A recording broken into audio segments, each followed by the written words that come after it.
In a forgotten village near the edge of the Black Forest, there was an abandoned house that filled hearts with fear. Years passed, and people avoided even saying its name. On the top floor of that house, there was an old red door. It was wrapped in rusty chains and had a warning carved into it. "Do not open, or the curse will awaken." They called it the Forbidden Red Room, a name whispered in the darkest horror stories. James was a young writer who loved horror and the supernatural. He found a clue on the dark web that led him to the house. He ignored all the warnings. He believed the greatest story is written when you face death. So he followed the unknown toward the closed door. On a froggy morning, James arrived in the village. He asked about the house, but no one answered. Only one old woman spoke with a trembling voice. "If you enter that place, you will not come out the same." But James had already made up his mind. After noon, James stood in front of the iron gate. He pushed it slowly, and it made a loud groaning sound. Inside, the house was full of dust. The windows were broken, the walls were cracked, and the furniture was falling apart. He climbed to the upper floor. Each step was swallowed by silence. Then he saw it, the red door. It was huge, cracked like frozen veins, and pulsing with dark energy. A rusted metal sign read, "The Forbidden Red Room." The door seemed to hold something behind it, something that was waiting. James searched the house.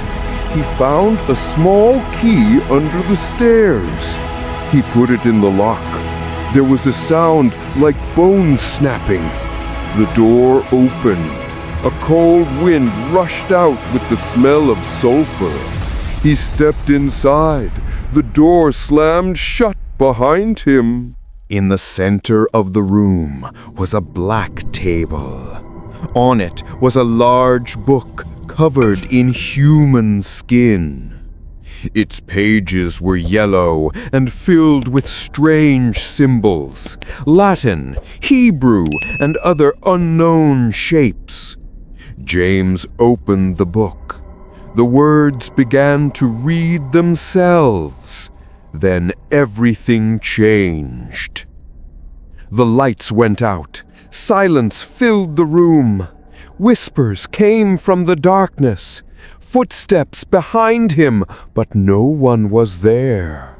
Shadows moved in the mirror. The room began to breathe and shake. Time felt broken. A ghostly figure appeared. Its eyes were black and empty. Its mouth was bleeding black blood. It pointed at James and said, "You have awakened the curse." James tried to run, but the door was gone. There were no windows, no way out.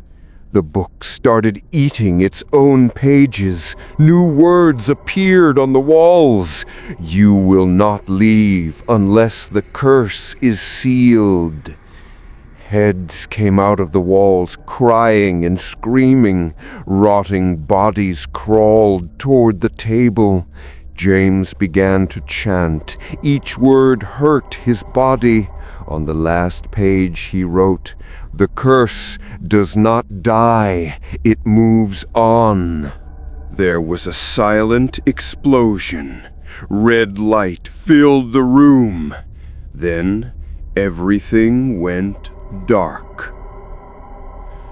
James woke up outside the house, but he was not the same.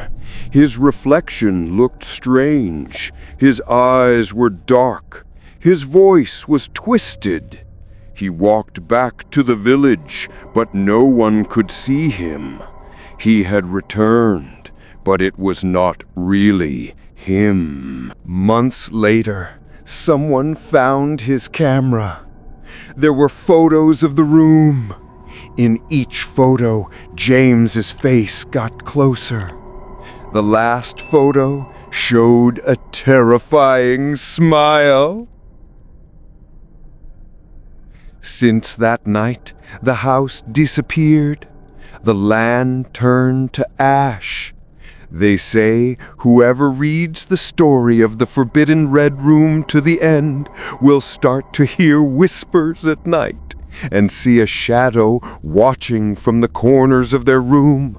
James left the house, but something stayed behind.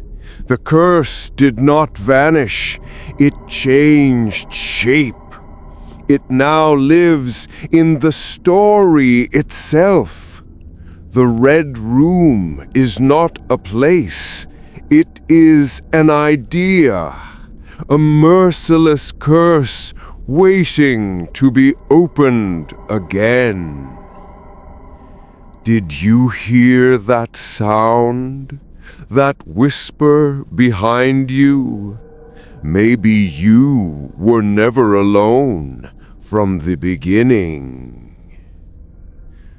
Did you feel something? If you felt a chill or saw a strange shadow, you are not alone.